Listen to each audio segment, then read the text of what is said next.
How do you see the world? Do you see each day's political events as disconnected, apart, detached from what happened an hour before, the day before, or the month before?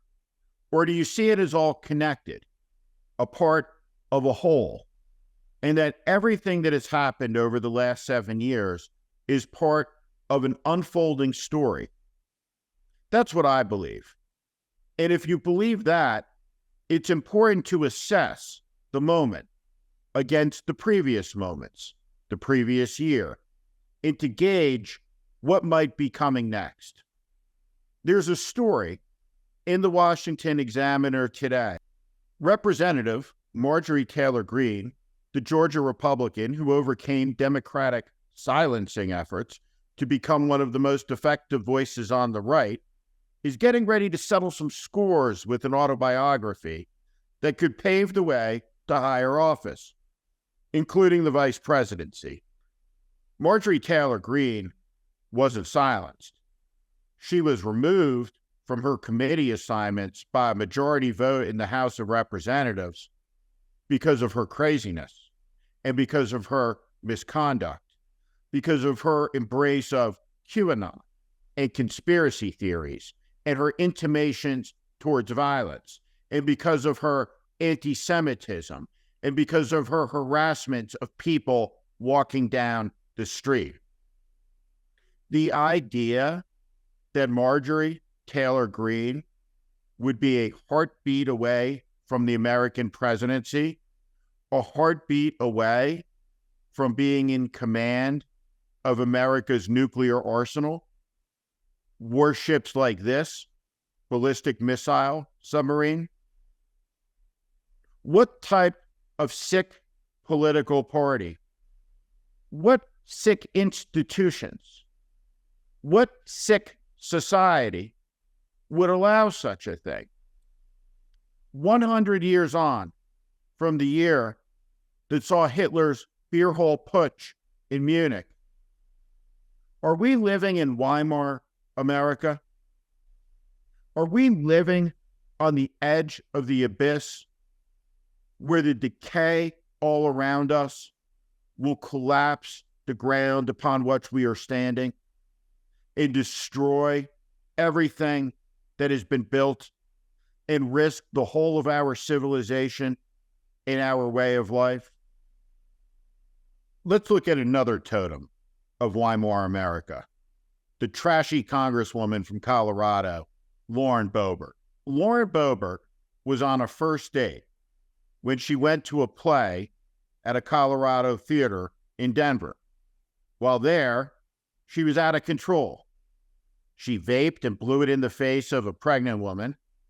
She grabbed the penis of her first date.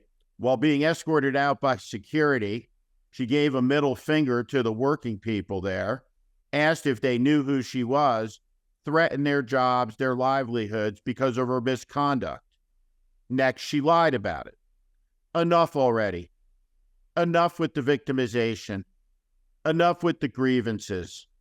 Enough with the excuses and the lies.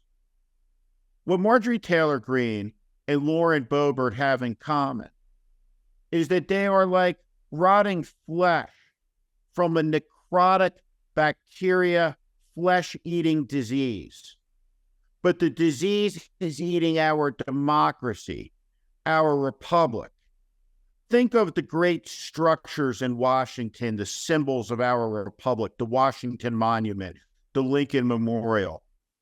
The marble is cracking. It's cracking under the weight of lies and insanity and men like Kevin McCarthy and Josh Hawley and Ted Cruz and Lindsey Graham.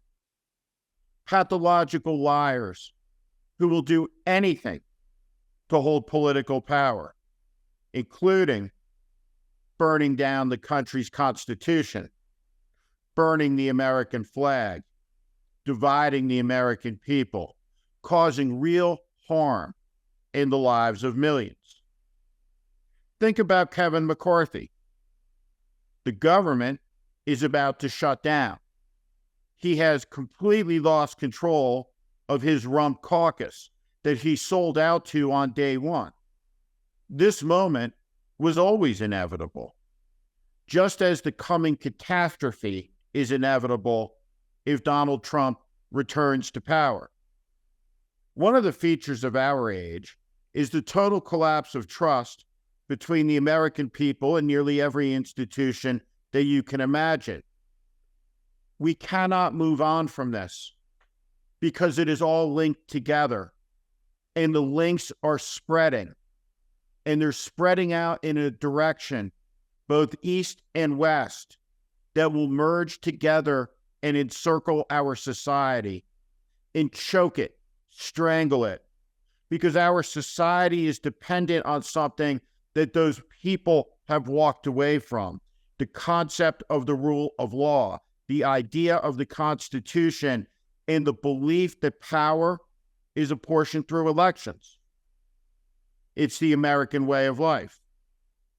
Of course, both Marjorie Taylor Greene and Lauren Boebert, in the overall context, though they are vivid examples, are MAGA detritus. The main attraction, the main show, is the despot wannabe, Donald Trump, who is traveling to the state of Iowa a few days after his triumphant Meet the Press victory. There he will lie, he will incite, he will degrade American democracy, and he will rile up an extremist base. It's important to understand something in this moment about Donald Trump. If he is to deflate, like a Macy's Day balloon, then he will have to lose somewhere in the Republican primary. And the question is, can Tim Scott beat Donald Trump in the state of Iowa? He's the only competitive candidate there that can. It is a two-person race, effectively, in Iowa between Scott and Trump. The next contest that matters is New Hampshire. The question there is, can Nikki Haley or Chris Christie beat Donald Trump in the state of New Hampshire?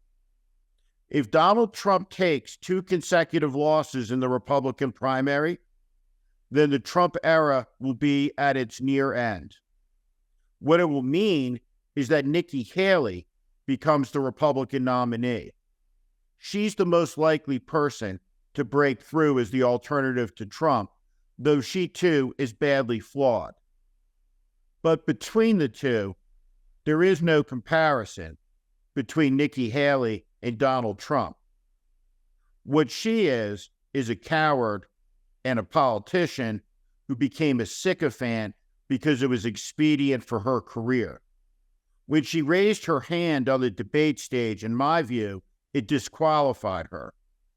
But in a choice between Haley and Trump, there is no choice, just as if there is inevitably a race between Biden and Trump, which 77% of the country does not want. There will be no choice, because Donald Trump wants to be a dictator.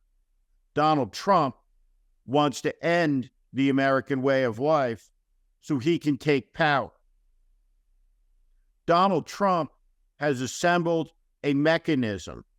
Donald Trump has assembled a cadre, a team, a movement that is waiting outside the gates to storm the institutions of the American government built over 2.5 centuries and dismantle them. All of them. They have a plan. They've written it down. That plan is barely covered in the American media. Instead, they choose to cover nonsense, to sensationalize everything at the expense of reporting nothing that is substantive and real. And the result is the hidden agenda of an overt movement that wants to tear it all down.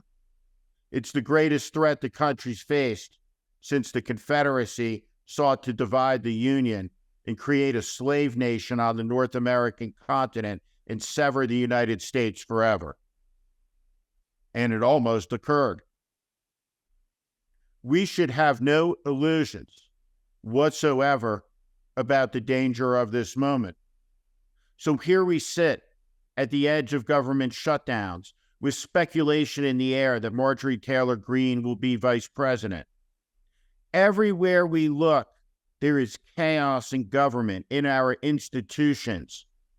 The American people can't tell what's real from what's not.